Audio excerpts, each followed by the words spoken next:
গেছে। এই সংগ্রামকে আমাদের আমরা আজানের জন্য খানিকক্ষণ বিরতি নিচ্ছি।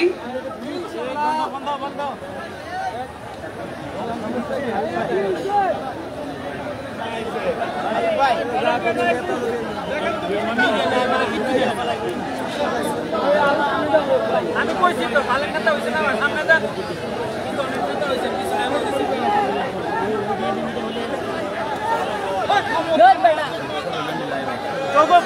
ক্ষমতাই করে দিব ফাইজলামি চলাইলে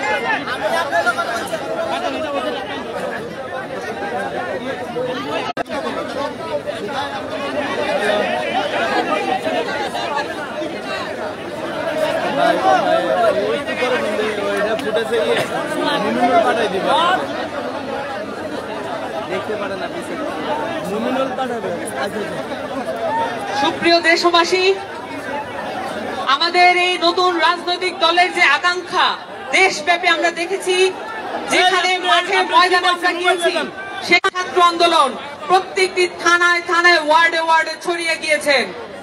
আমাদের একটি নতুন রাজনৈতিক দল এজন্য প্রয়োজন, কারণ বাংলাদেশকে রাষ্ট্র হিসেবে গঠনের কোনো উদ্যোগ নেওয়া হয় নাই। আমাদের নতুন রাজনৈতিক দল এজন্য প্রয়োজন, কারণ বাংলাদেশের মাটি ও মানুষের কথা বলার কোন রাজনৈতিক দল এই মুহূর্তে বাংলাদেশের মাটিতে নাই। বাংলাদেশে একটি নতুন রাজনৈতিক দল এজন্য প্রয়োজন, কারণ প্রত্যেকটি নির্বাচনে যে রক্তক্ষয়ী সেখান থেকে মুক্তি পাওয়ার জন্য আমাদের একটি নতুন রাজনৈতিক দল প্রয়োজন। এই কথাগুলো আমরা গত 5 মাস ধরে বাংলাদেশের মানুষের কাছ থেকে আদায় করে এনেছি। তাদের মুখ থেকে আমরা শুনেছি তারা নতুন রাজনৈতিক দলের কাছ থেকে কি কি চান। আমরা শুনেছি তারা দুর্নীতি বিরোধী একটি সমাজ চান। আমরা শুনেছি তারা চাঁদাবাজ বিরোধী একটি সমাজ চান। আমরা দেখেছি তারা বলেছেন এদেশে কোন রাজনৈতিক পক্ষ যাতে বাংলাদেশের মানুষের মধ্যে বিভাজন তৈরি করতে না পারে এমন একটি সংস্কৃতি তৈরি করতে চান।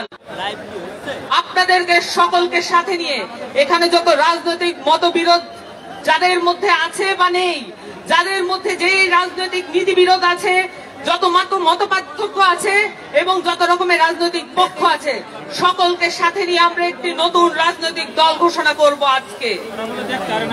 আপনাদের সকলকে সামনের দিনের লড়াই সংগ্রামে একত্রে থাকার আহ্বান জানিয়ে, আশাবাদ জানিয়ে, আকাঙ্ক্ষা জানিয়ে একটি বক্তব্য, আমার বক্তব্য শেষ করছি।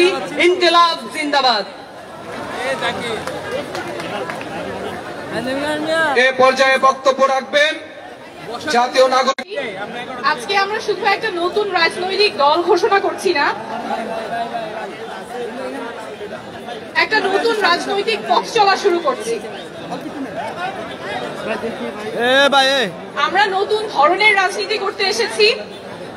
বিগত বছরগুলোতে রাজনীতির অর্থ ছিল ক্ষমতার খেলা, জনগণের সাথে প্রতারণা, অনেক সময়ই স্বার্থের লেনদেন। আমরা বলি এক, কারণ আমরা রাজনীতি করতে আসিনি ক্ষমতা দখলের জন্য, আমরা রাজনীতি করতে এসেছি জনগণের ক্ষমতা জনগণকে ফেরত দেবার জন্য।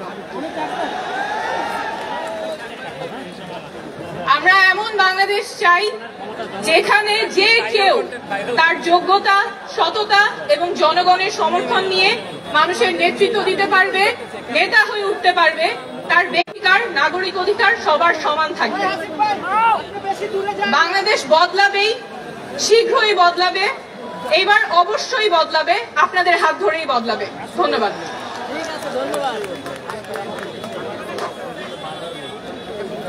প্রিয় উপস্থিতি, এই মুহূর্তে আপনাদের সামনে বক্তব্য রাখবেন জুলাই বিপ্লবের অগ্রনায়ক সার্জিস আলম।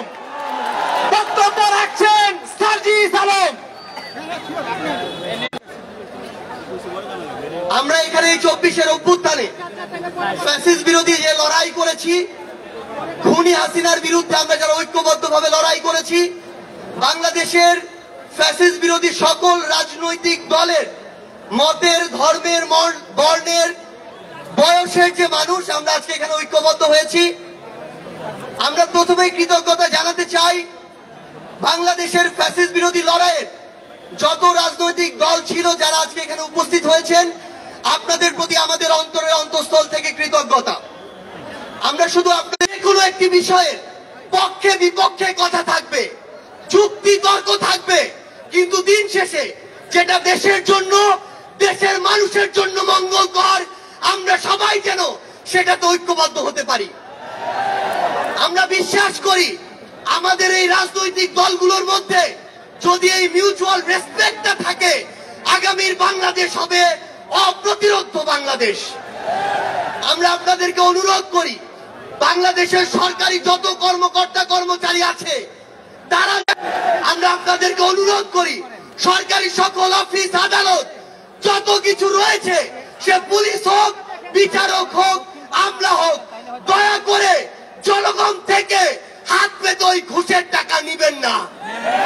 দয়া করে জনগণের জন্য, জনগণের সাথে সামান্য স্বার্থের জন্য এই অন্যায়গুলো করবেন না। আমরা আপনাদের সামনে অনুরোধ করতে চাই, নয় যেই মানুষটি আমার মাইন্ডেন। আমাদের একটি জিনিস লক্ষ্য রাখতে হবে, আমার সামনে আমার আহত যোদ্ধারা, আমার সামনে 16 বছর ধরে বিভিন্ন রাজনৈতিক দলের কিংবা নির্দলীয় যারা ফাইট করেছেন তারা বসে আছেন। আমার সামনে আমার শহীদ পরিবার রয়েছে। এই প্রত্যেকটি শিক্ষা সিস্টেম গুলো, এই কারিকুলাম গুলো আমাদেরকে ঠিক করতে হবে। এই বাংলাদেশকে বাংলাদেশ পন্থী হিসেবে গড়ে তুলতে হবে। আমরা আপনাদের কাছে অনুরোধ করি, আগামী যে বাংলাদেশ আমরা স্বপ্ন দেখি, সকল রাজনৈতিক দল যদি ছোট ছোট স্বার্থগুলোকে এক পাশে রেখে ঐক্যবদ্ধভাবে কাজ করি, তাহলে সেগুলো আমরা বাস্তবায়ন করতে পারবো। ওই একদম গ্রাম পর্যন্ত, রুট পর্যন্ত যেন নিজেদের ভিতরে সুস্থ একটি প্রতিযোগিতা হয়। দয়া করে যেন আমরা কাউকে প্রতিপক্ষ না মনে করি। আমরা যদি যারা বড় রাজনৈতিক দল রয়েছি ছোটদেরকে ধীরে ধীরে সামনে এগিয়ে যেতে না দেই, তাহলে আমাদের মধ্যে ধীরে ধীরে এমন একটি মানসিকতা আসবে, যে মানসিকতা হয়তো আমাদেরকে ধীরে ধীরে লড়াইয়ের রাজপথে